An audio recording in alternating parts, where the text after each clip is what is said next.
غصے والی گائے اور بہادر علی۔ ایک خوبصورت گاؤں میں ایک آدمی رہتا تھا جس کا نام علی تھا۔ علی اپنی طاقت پر بہت گھمنڈ کرتا تھا۔ ایک دن وہ اپنے دوستوں کے ساتھ بیٹھا کہنے لگا، میں تو گائے سے بھی لڑ سکتا ہوں اور جیت سکتا ہوں۔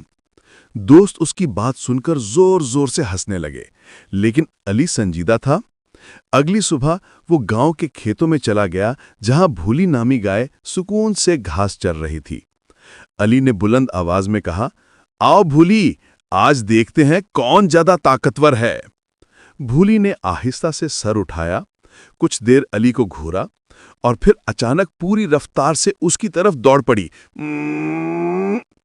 علی گھبرا کر بچنے کی کوشش کرتا ہے مگر پھسل کر سیدھا کیچڑ میں جا گرتا ہے۔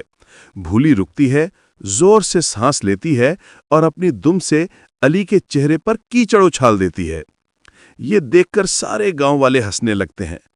علی کیچڑ سے لت پت کھڑا ہو کر مسکرا کر کہتا ہے، ٹھیک ہے بھولی، یہ راؤنڈ تم جیت گئیں۔ بھولی فخر سے ممیاتی ہے اور واپس چل پڑتی ہے۔ کھیت کی ناقابل شکست چیمپئن۔